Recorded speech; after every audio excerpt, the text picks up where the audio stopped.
Hello. Welcome to the Tea with Jamie podcast. It is Saturday, May 16th. We are now less than a week away from the start of the Canadian Formula One weekend. So that's exciting. Finally, we're back to a pretty regular season, we hope.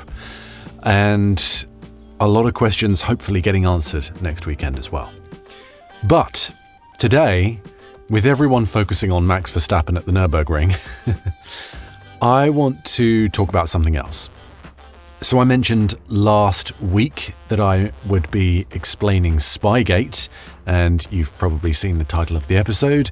That is exactly what I'm doing today. So this is a crazy story with many twists and turns.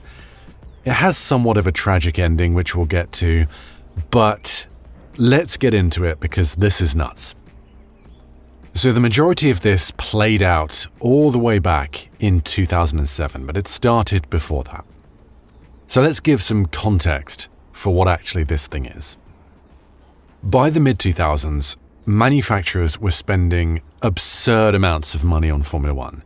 Teams were huge, little aerodynamic gains were worth millions of dollars and pounds, and information became an incredibly valuable asset in the sport. So this was pre-gardening leave and all that kind of stuff. All the regulations have been tightened up since then. So team members would be poached from other teams and they would take secrets with them, and not secrets, but knowledge with them, right? And then there was all this, I say the word skullduggery a lot in this podcast, but there's a lot of that going on.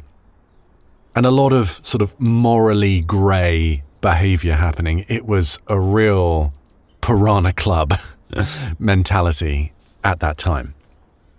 Now, the two protagonists in this story, in a broad sense, were Ferrari and McLaren.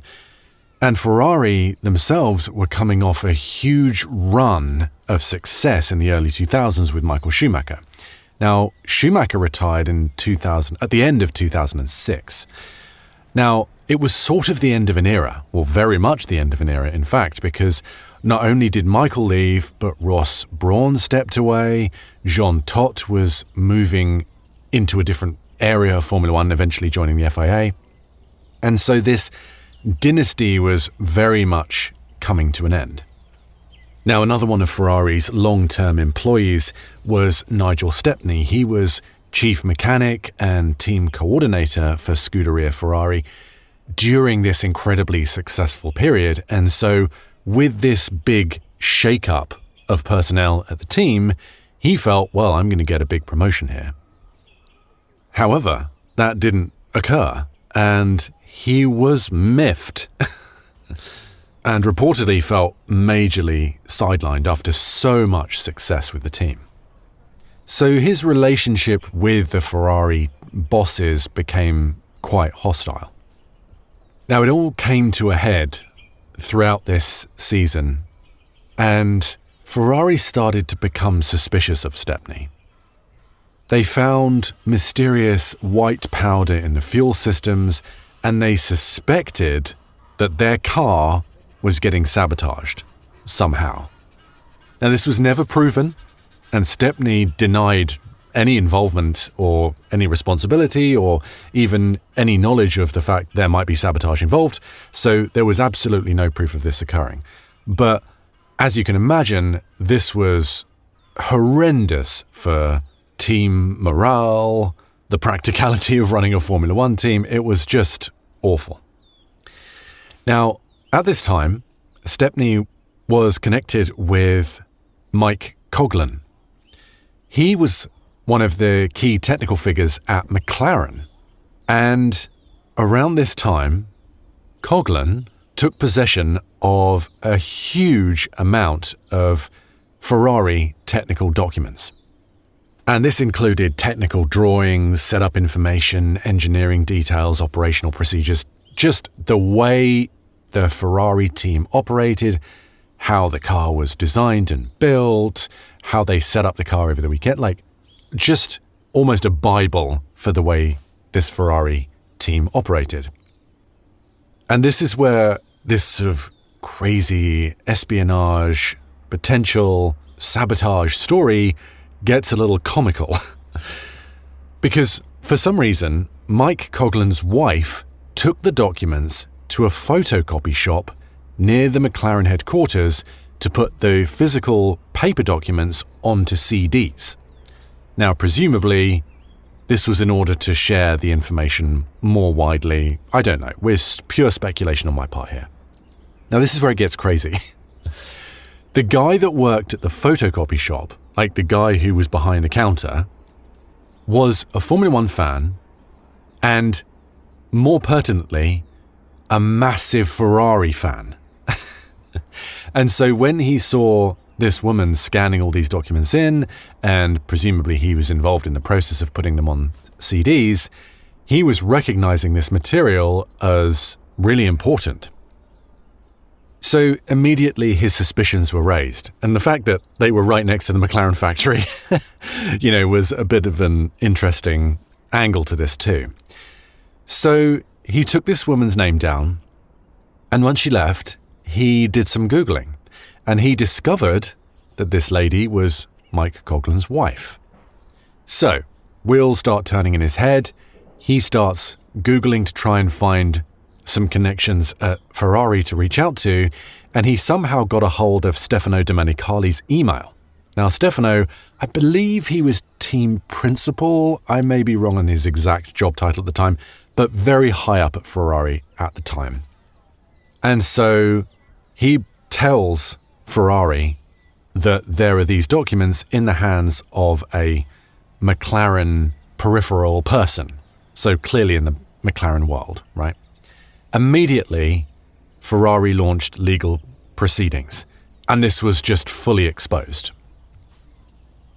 So now the sport realized that confidential Ferrari data had physically existed inside the McLaren world. And it was obviously quickly connected to Mike Coughlin. And both Mike Coughlin and Nigel Stepney were both immediately suspended. So now it's all public knowledge, right, that this was occurred. This was the Spygate situation. So it was chaos, immediate chaos. Now, McLaren argued that Coughlin acted independently and that senior management didn't know anything about this, and any of the information that was gathered wasn't used for their current car, because this was from the previous year. And the FIA essentially ruled, okay, well, there's no proof that you used this information or that it went any further than Mike Coughlin, so essentially slap on the wrist. They acknowledged that McLaren had the information, but there wasn't any evidence to prove that they essentially used it. So essentially at that point, it looked like, yeah, they got rid of the two protagonists in this story, both teams, no harm done. Essentially, it didn't go any further. However,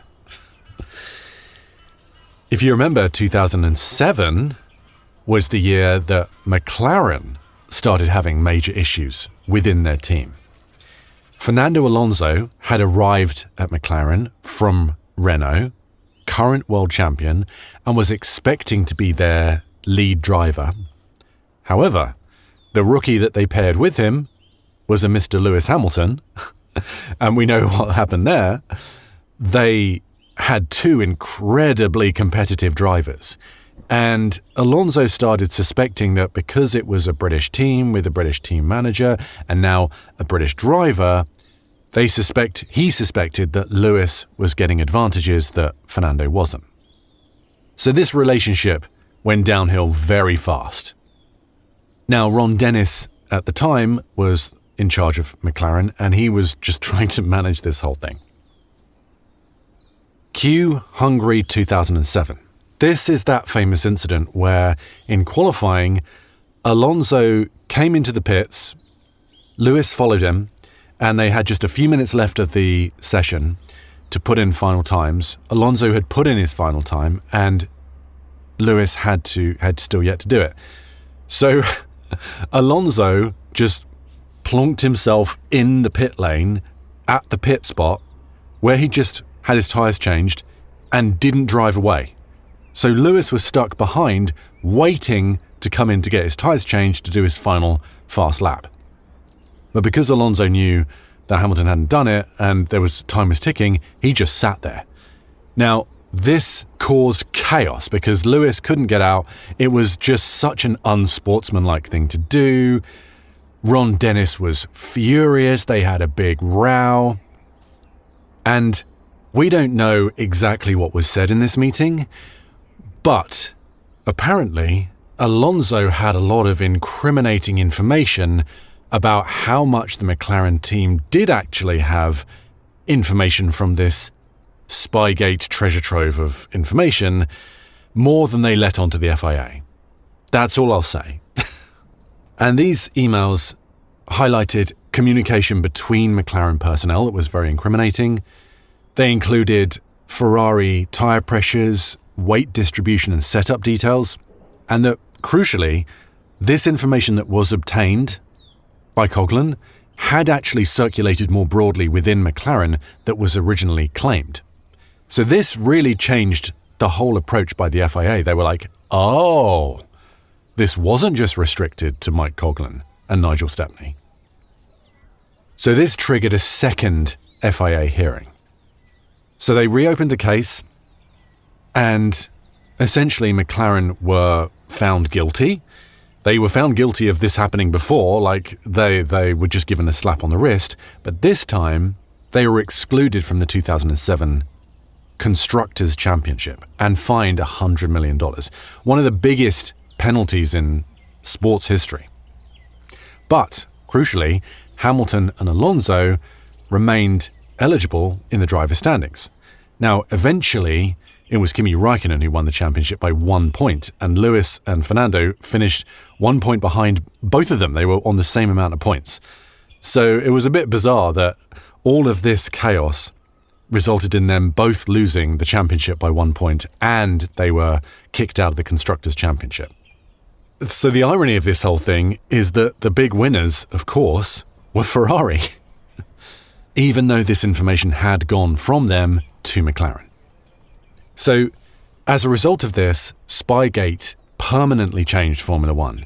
Teams became so much more obsessed with security and access, and like I said before, they brought in gardening leave, the internal monitoring and the control of documents, photography restrictions, where and when you can take photography inside the paddock and the pit lane, and all of the culture of secrecy really grew out of this whole Spygate thing. Now, as you would expect, Mike Coughlin and Nigel Stepney's careers in Formula One were just over. They were just persona non grata in the Formula One world. Nigel Stepney did a few years in other series, but in May 2014, a bunch of years later, he pulled his car to the side of the road on a motorway in Kent in the UK and was killed after a collision with an articulated goods vehicle. He was pronounced dead at the scene, and a subsequent coroner's inquest concluded it was suicide, although they did say they found no reason for Mr. Stepney to take his own life, and it was recorded as an open conclusion. But what a bizarre and twisty story. When you go back to the potential sabotage and, of course, the espionage, the copying shop incident with the person who just happened to be a Ferrari fan emailing Stefano Domenicali, the court battles, the inter-team dynamic between Alonso and Lewis Hamilton, and the fact that all that resulted in a resurgence of this story, and then the FIA coming back again, and then, such a crazy story. Eventually, of course, Ron Dennis left McLaren, and a few years in the doldrums, and as I said yesterday, Zak Brown bringing them back to the forefront of Formula One. So yeah, that's a very brief summary of the Spygate story. I thought that would be rather interesting on this Saturday before the return of Formula One. And yeah, if you like the podcast, please do leave a comment, give me a quick rating, a good rating, please. And yeah, I will be taking a day off tomorrow on Sunday, so I will be back on Monday, May 18th, So until then, have a great day, and I'll see you then. Bye-bye.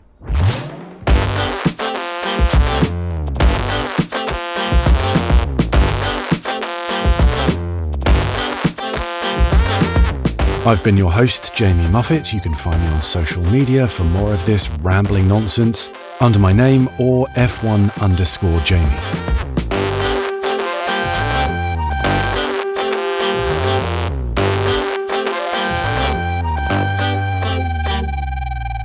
This is an RPS audio production.